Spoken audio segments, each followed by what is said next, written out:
We are taking you on a beautiful flight on top of Mount Cook. But why are we doing that? We're doing that because we're going to be talking about the best things to do for Valentine's Day in New Zealand. And also, if you want to be cheeky enough to propose to your partner during your trip to New Zealand, yes, we have 5 great proposal ideas. Yeah, we are only a handful of days ahead of Valentine's Day, so we thought this theme was appropriate. So in this video, we're going to be giving you a lot of generic kind of romantic things to do, and also some specific places where to do them, as well as some specific New Zealand proposal ideas. So as the plane is about to take off and we're gonna make our way around beautiful Mount Cook, let's begin talking about the best thing to do for a couple of the most romantic things to do in New Zealand. And how about we begin with something crazy that will bond you forever? Yes. Which is a tandem bungee jump, Laura. Yeah, so obviously something that's great for couples to do is something that you can do together, and something typically New Zealand is to do an adrenaline activity, because New Zealand is the land of adventure and was the place where the bungee jump was invented. So it's the perfect... I think this was the commercial bungee jump. The commercial. Was invented, yeah. The one that uses bungees, at least. Yeah. Not crazy vines. Yeah. So, so combine these two sort of notions together and you get the tandem bungee jump. So you'll be surprised, there's actually quite a few companies around the country that allow you to do tandem bungee jumping. So you can do it at the Kawerau Bridge in Queenstown, which is the original bungee jump of New Zealand. It was the first commercial bungee jumping activity. You can also do it in Te Pou, which is... which they dip you through the water. Yeah, well, you can actually also... They'll dip you in the water at Kawerau as well. That's true. Yeah, but it's really cold on the south end. You may not want to be dipped. Both are quite refreshing. And Te Pou's like your North Island option there. So there's just 2 options there, but there are plenty more, and we do have links to all that good stuff on nzpocketguide.com, so do check that out. Also, we have plenty of videos about bungee jumping on the channel too, so find us in the depths of YouTube of us doing various bungee jumps. Indeed. Okay, so speaking of taking a dip, how about we actually make this dip a bit more comfortable, and we head to one of the many amazing New Zealand hot pools. Yes, so if you know, let's change the tone a little bit. If you don't want to do something crazy and adventurous, if she's not into bungee, she's probably into hot pools, right? It's kind of one or the other, right? There's 2 types of people in the world. If you are more into relaxation and, you know, a beautiful sort of soothing experience, then also New Zealand is perfect for hot pools, because there's a lot of natural geothermal activity happening around the country, both on the North Island and the South Island. So, you have many amazing, beautiful hot pool complexes to choose from. We do have, again, lists galore on nzpocketguide.com, so you can check out our lists of some very relaxing hot pools around the country.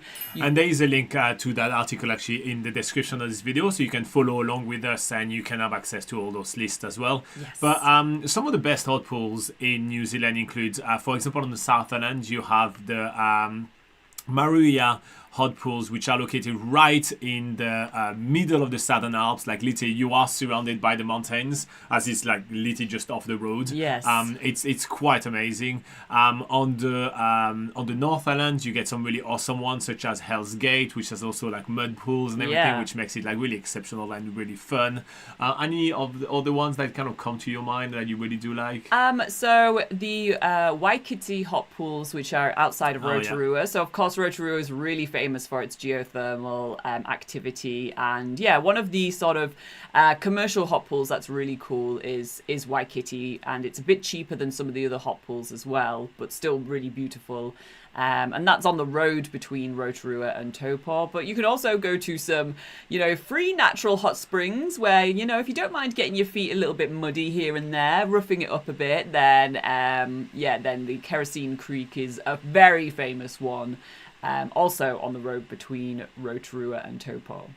All right, we have made it to the end of the runway. We are about to take off to go to a beautiful Mount Cook. So during this this flight, actually, that you guys are going to see as we go through this video, you're going to see us actually land on the Tasman Glacier just below Mount Cook. So it's a ski plane. We're going to land there. We're going to explore that place a little bit. And then we'll fly back down to Mount Cook Village, which is going to be quite cool.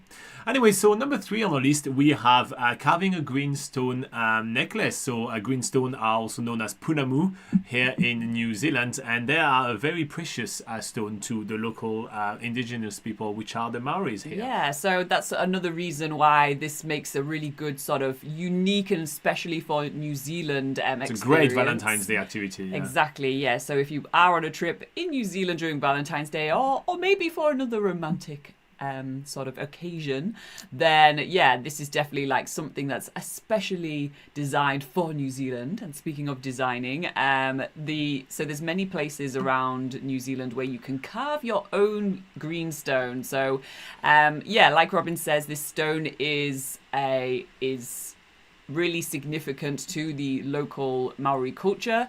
So and there's basically it's more around the west coast especially is where it's sort of this stone's like really like an inherent prominent part. Yeah, you can find it more often, but usually when you will do that, you wouldn't go find your own stone. You don't usually they will provide it to you because it's very hard to identify the stone yourself when you're out just sort of foraging. So yeah, they have all the sort of stones prepared for you, and then you either can get like tips on designing, or you can design completely your own thing from scratch as long as it's doable within a day.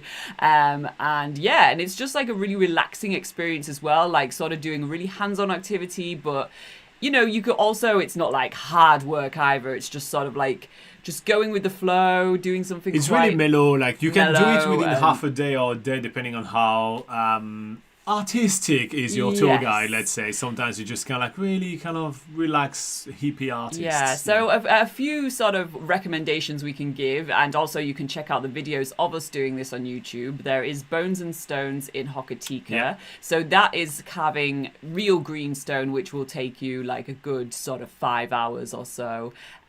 So that's a great experience in Hokitika. However, if you want to do something a bit shorter, if you don't have that amount of time to allocate, then the Skeleton Bone Carving Crew, which is located between Barrytown and Punakaiki on the west coast. This is another really great sort of really little known studio that does bone carving, but they'll do Maori designs as well. So that's 2 really good sort of options for different time frames that you might have. Indeed. Okay, so next up, we're just going to do the first 5 while we are just taking off, and then we'll do the next 5 when we're probably landing down there. So it's obviously watching a beautiful sunset. So New Zealand has some amazing sunset and amazing sunrises as well.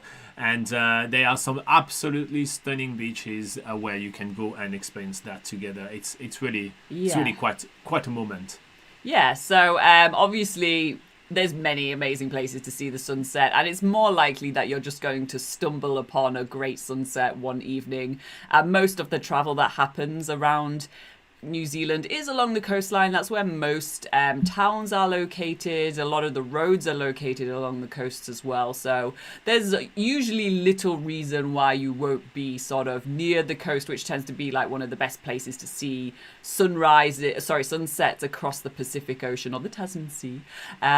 So yeah, it's just a beautiful experience. A couple of great places that you can enjoy beautiful sunset is especially on the west coast of the South Island, particularly around Hokitika Beach. That sort of area is renowned for its beautiful sunsets.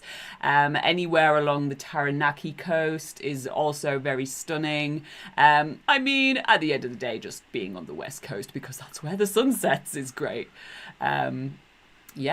All right, so if you want to earn some brownie points, and she does really love cute animals, then in New Zealand you'll be able to spoil her for sure. There are a lot of really stunning little wildlife experiences and, basic close encounters with very, very, very cute animals like the beautiful sea doggos, which are my personal favorite.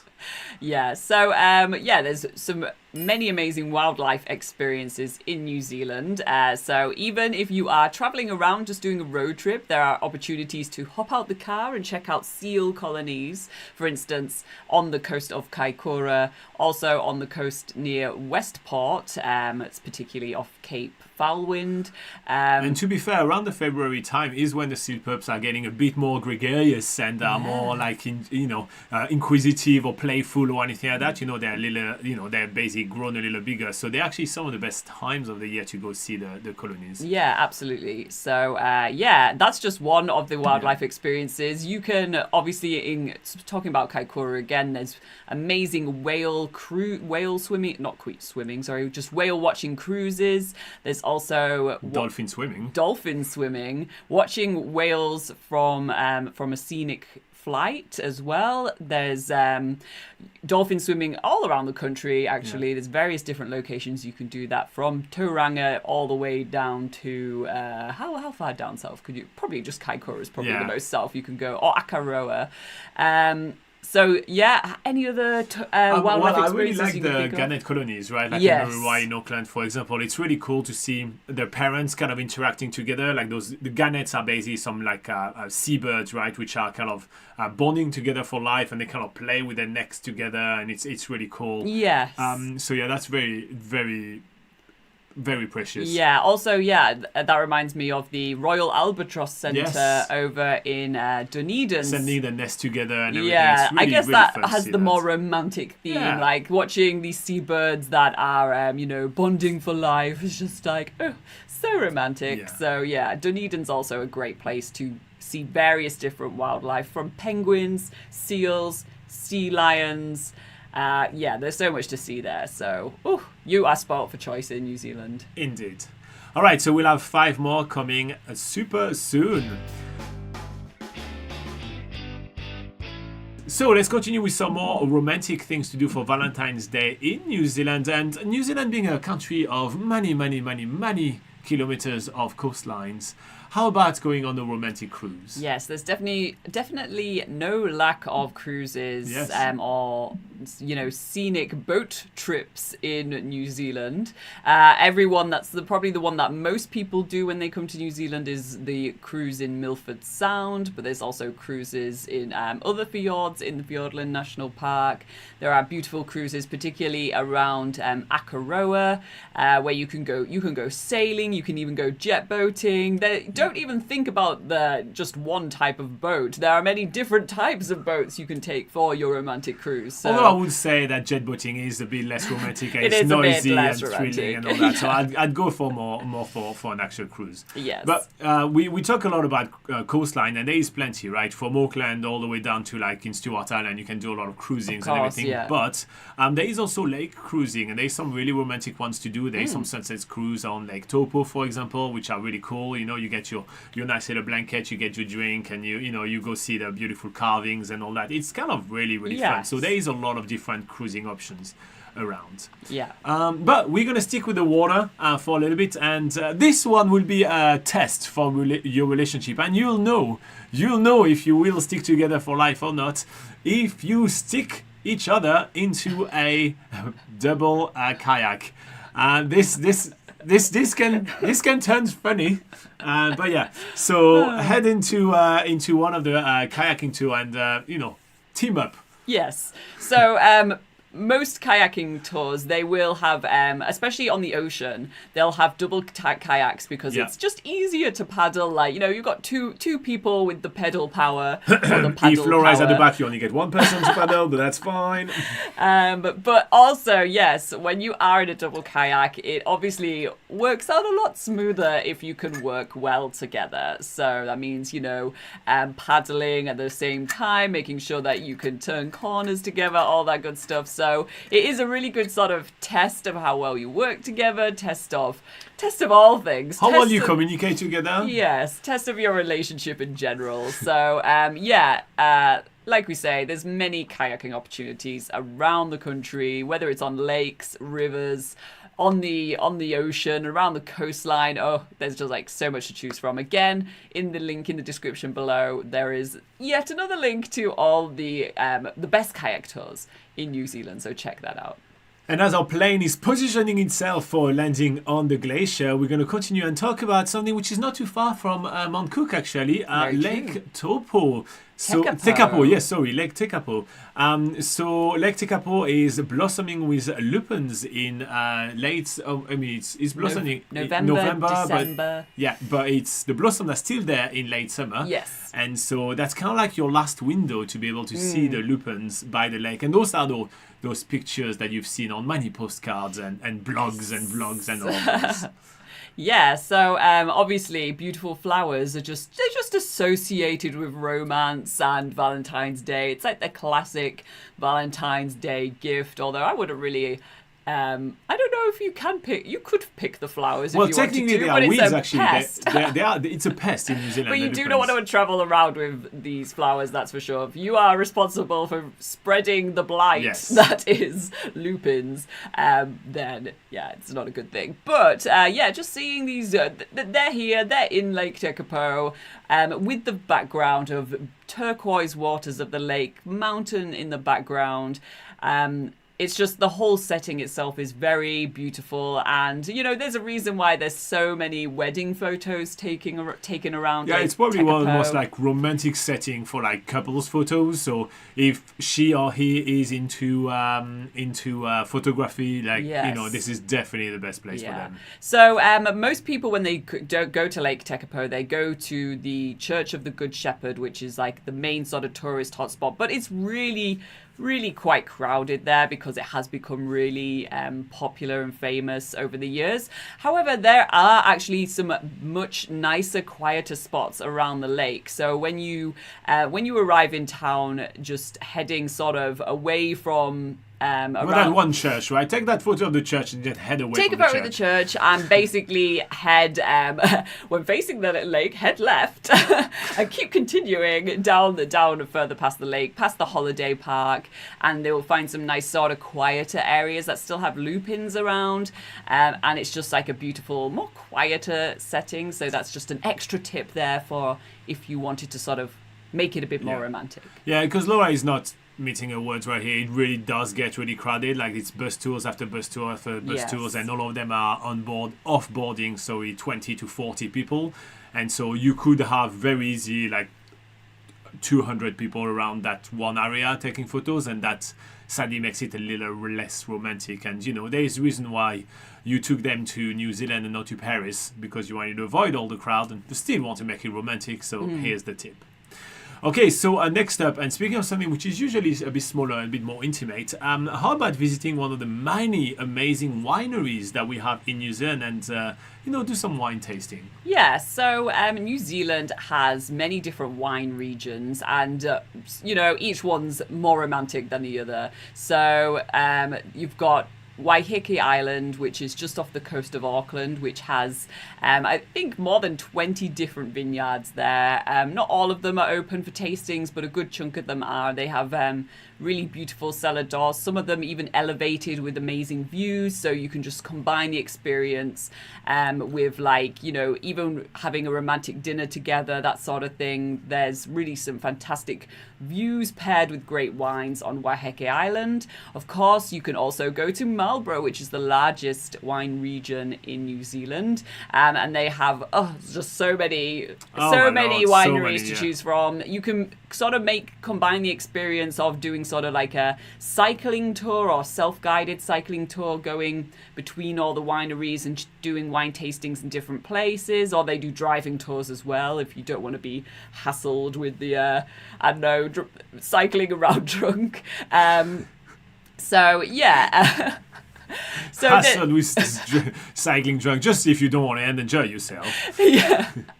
There's different ways to experience the wine regions. Other wine regions include Queenstown, so that's like the Otago wine region. There's also Hawke's Bay, which is the oldest wine region in New Zealand, located on the North Island. There's Gisborne as well. So, which in fact I would actually suggest Gisborne as one of your prime kind of choice if you can make it. It's a little bit more off the track, but most of the vineyards that we've experienced over there are fantastic places you can stay, some of them, and fantastic places for sunrises, as this is the region in New Zealand, actually. And so it's one of the regions in the world where you see the first sunrise every day. So that's kind of a really cool moment to share together as well. Absolutely. Great suggestion. Yeah. And if you happen to do Marlborough, and to do your wine tasting in Marlborough, don't forget to check out is it called Matakana Chocolate Factory, which is nearby as well? Yes. Yes. So that's in Marlborough you're talking about. Yeah. So if you happen to be in Marlborough, just pluck a little bit of an addition to your wine tasting over there. Do a couple of vineyards and everything, or just do one vineyard. But try to head to that amazing chocolate factory. They have some absolutely fantastic chocolate delicacies, and chocolate is an aphrodisiac. So here you go. Wow, great. Sorted. All right. We're gonna take a big left right here on our suggestion from the fancy lush wineries, and for number 10 we're going to be talking about rolling down a hill in a giant hamster ball together. So it's called Zorb, and there's a lot of really fun couple kind of adventure kind of activities to do in New Zealand, and that's definitely one of them, which is really, really cool. Yeah, so this is one that you can experience together, and Zorb is located in Rotorua. It's located just outside the city, really short drive outside the city, and they have various different sort of downhill tracks that they will release this giant inflatable hollowed out hamster ball. Is kind of the best way to describe it. Hollowed out. Nobody carved inside. And they fill it up with a very shallow amount of water, so that and then they throw you in, or you throw yourselves in, and then release you down a hill, and you're just sort of rolling around this hamster ball together, and it's just really like a lot of fun. It's a lot of nonsense. It's just silly fun. And then when you're at the bottom, they have like hot tubs and stuff, so you can sort of like warm up between goes on the Zorb. So it's just let's really... say they don't just put cold water in the bowl, right? So they do put hot water in there. So like a lot of people actually think they're going to be really frozen in the bowl and everything, and no, it's not. It's not something that you're going to actually be dreading. No, it is not as hot as a hot tub for sure, right? But it's like slightly heated water, so you're not going to be like freezing cold. Yes, they work hard on making sure that you're still warm and comfortable. You can do it any time of the year. So and then when you're waiting in between, you can just relax in the spa pool and watch other people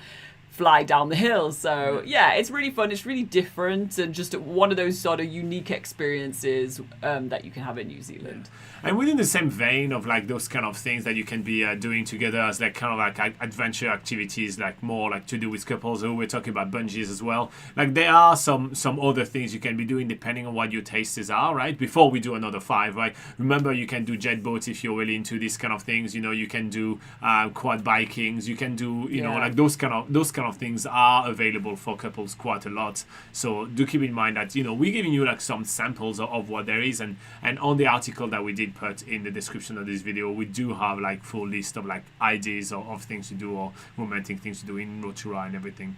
So it looks like our pilot is not finding a spot to land just yet. It's gonna find it. Is this the landing one, or is this just the scenic flight? Maybe it's just a scenic flight. I may have put the wrong one. I am unsure. I may have promised something that may not happen. I think that is. It looks like we're actually going back down the glacier, like back towards the Tasman Glacier Lake now. It is correct. It is the Mount Cook 360. So that is not a ski plane. I've said something wrong. So this is a scenic flight that actually is called Mount Cook 360 because essentially it does a 360 around Mount Cook. So this scenic flight is basically allowing you to see the views around Mount Cook, which is or Aoraki Mount Cook, which is New Zealand's tallest mountain, and also, as you could see from the video, you also get to see New Zealand's longest glacier, and all of that in all its glory. Yes, we'll do the landing another time. I have the video already. I just placed the wrong one. Anyway.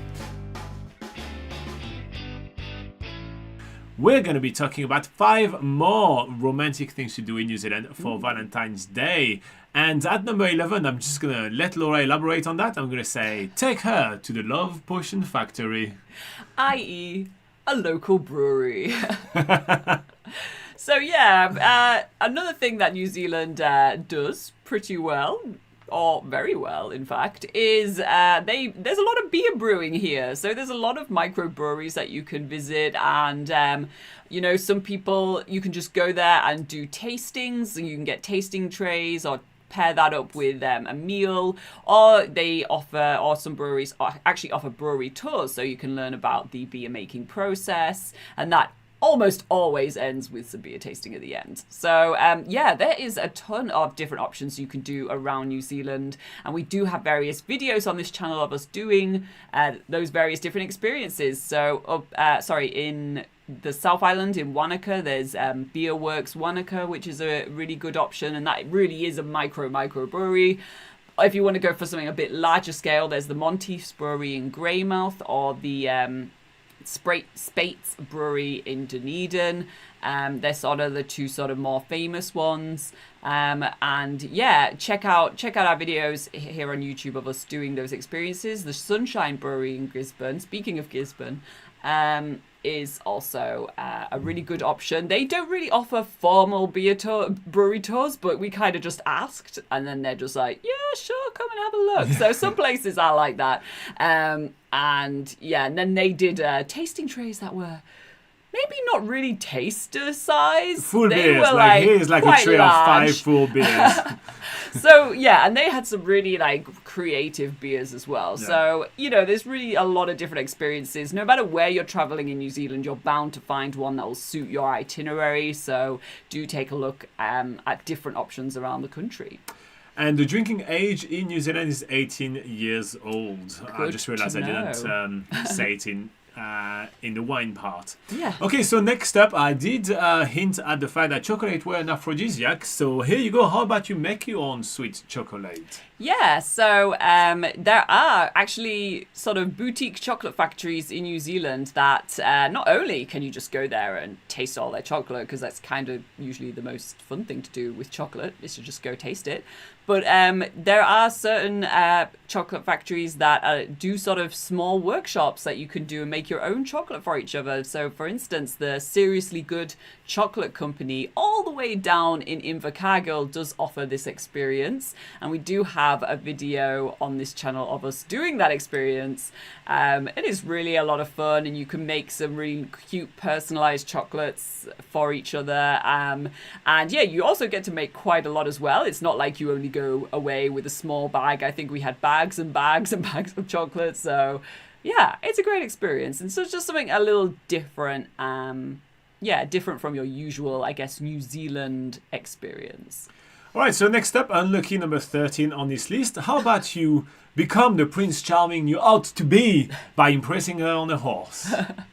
Yeah, hopefully it's not unlucky 13 and you don't get sort of booted off the horse. But yeah, horse trekking is another really sort of, really beautiful experience to do in New Zealand. And again, many different locations around the country do this. There's many, mostly sort of farming stations where they're located in really beautiful sort of mountainous regions, or even some regions by the coast. They'll have horse stables.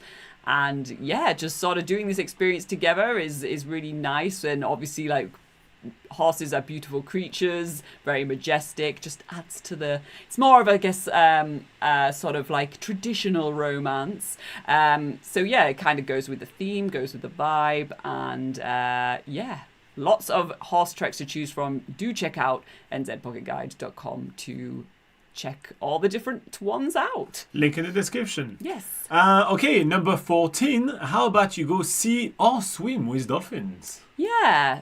Beautiful dolphins. Yes. I mean, animals, once again, they're always so cute. So just really amazing to see this wildlife in their natural habitat and to share that with your partner. So you can either see dolphins on cruises that we've talked about. Often you'll just see them swimming alongside the boat, but there are many different locations where you can actually swim with dolphins. You can swim with dolphins in Kaikoura, in Akaroa, in Tauranga, and Marlborough as well. They're the ones that first come to my head. So yes, there are more. The one thing I'm going to say is that swimming with dolphins is actually really cool, because you spend most of the time with your head in the water and kind of looking at that. When you come back on the boat, it's is such a fun experience to just share together what you've seen and everything, and how excited you are together to have shared that experience without being able to communicate in the more mainstream kind of way, which is just talking together. So yeah, it's really cool. Talking is so mainstream. Well, it's the mainstream way of communicating, isn't it? Wow, those sassy strong with this one. Mood. All right, last one on our list will be number 15, and it's going out for a romantic Kiwi meal. Oh, a romantic Kiwi meal. So yeah. 2 words very often put together.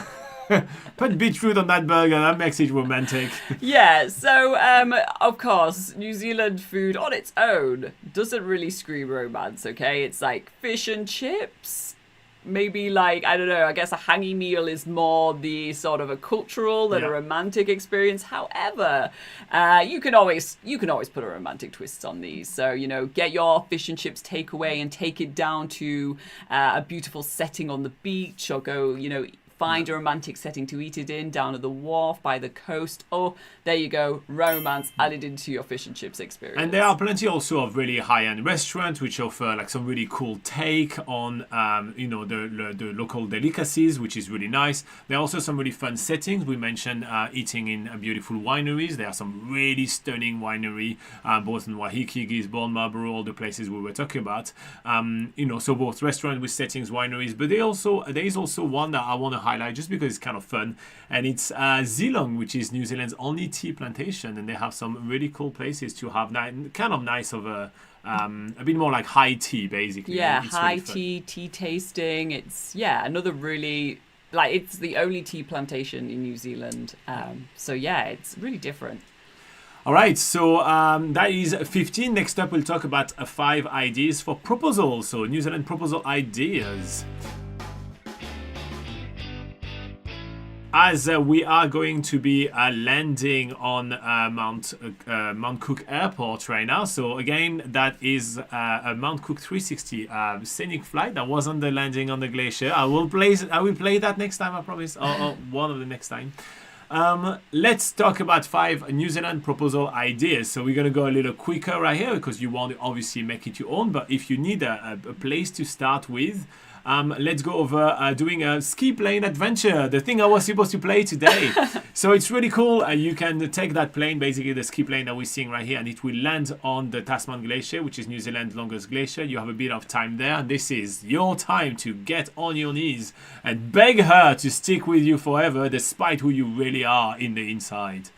Next up, we have Hobbiton movie set. So it's a really kind of really cool and magical place. So if you two are a little bit nerdy and really into the Lord of the Rings, it is a really cool place and a very unique setting for your proposal, especially if you put a bit of a spin into, well, how you theme your proposal. Next on our list, we have the beautiful Canterbury Plains, and making them even better with the backdrop of the beautiful Southern Alps. How about a hot air balloon proposal? There are some really stunning tours that you can time for sunrise or sunset. In the Canterbury Plain, we mostly suggest sunrise. It will be really amazing. Next up, we have a stargazing tour in the Aoraki Mackenzie Dark Sky Reserve, which is nearby Mount Cook, where we are right now. Stargazing tours are notoriously romantic. There is so much to see in the New Zealand skies, and by being a dark sky reserve, the area actually limits legally the amount of light that you can produce in some of the local villages and everything. So therefore, it makes the skies even so brighter. It's really awesome. And speaking of bright skies and stars, well, if you can't wait for the evening and you want to do it during the day, how about you take her to a daylight stargazing in the glowworm caves? There are some beautiful glowworm dells, you know, especially around the area of Waitomo, and that would be a great place for a proposal, as the local itself is stunningly romantic. All right, so that wraps up our kind of Valentine's Day coverage. If you have any questions, feel free to pop them in the comments. If you want to know more, there's a link in the description below. If you want to support us, you can head to nzpocketguide.com, which we have now been running for 10 years. I just realized that today. I'm so happy about it. It's news to us. I know, it's news to us. It's so cool. And if you want to support us, join us on Patreon. There's plenty of pros for you, plenty of perks. You can get all help to plan your trip to New Zealand. You have access to group calls, etc. So here you go. We have now landed back in Mount Cook. I hope that you did enjoy this tour, and we'll see you in the next video.